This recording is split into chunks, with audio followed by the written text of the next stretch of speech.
Okay, thanks, Rita. President Obama is getting personal with some at-risk teenagers. He told a group of boys in Chicago recently he sees a little bit of himself in them. Take a listen. I made bad choices. I got high without always thinking about the harm that it could do. I didn't always take school as seriously as I should have. I made excuses. The president says that he hopes that by being honest about his past drug use and how it hurt him, that these young men might stay off of the wrong path, and has a lot of parents taking notice. Should you be honest with your children about your own behavior, the way you were when you were young? It is not an easy question to answer. Well, joining us this morning to explore the topic, our psychologist, Dr. Andrew Brams, Fox 26 policy analyst and mom, Jackie Baly, and also Fred Goodall, the blogger behind mochadad.com. Okay, so thank you so much to the three of you for coming in. All right. So the president says that he told the truth about his past to help the kids avoid making some of the mistakes that he made. Fred, do you think that that's a good strategy?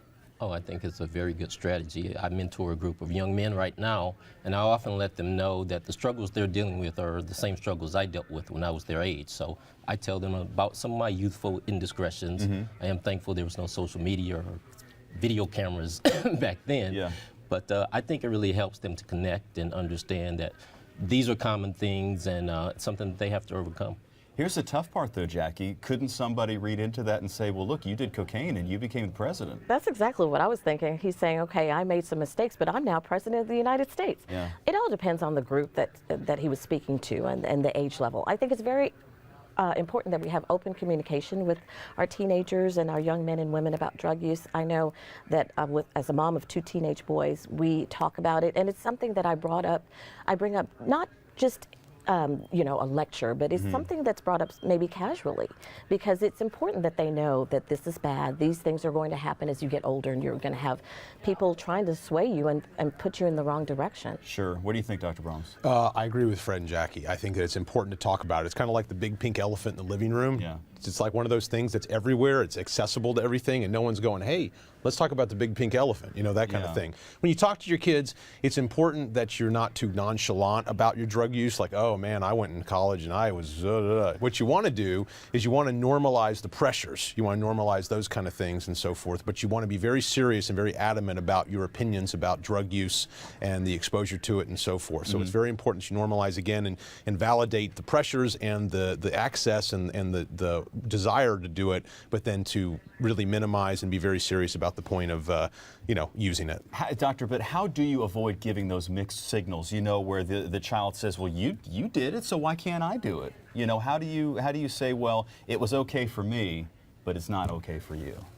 Well, because what you do is you indicate to them that you give them the facts. You tell them, look, you know, of course I did it and whatever else, but it's like anything else. It's like you can go here and go there, and you can go to this place or that place and know other certain people and so forth, but you never know what's going to happen. You never know how vulnerable you may be in a certain situation. You never know when you're going to get behind the wheel of a car. You never know different things. So I'm just saying that even though I was able to manage to get around all these ruts and so forth, it doesn't mean you can, and it's not a risk that you want to take. You want to keep your safety and your risk at a minimal level. What about, drugs are one issue, because, you know, let's say you did drugs in your past. Most people are not doing drugs in front of their kids. Most, right? Okay? However, mom and dad might have some wine with dinner. Dad might throw back a beer when he gets off of work.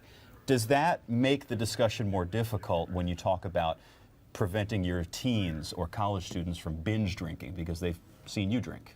I think it's also important that they understand excessive use is different than, you know, having a glass of wine or having a beer.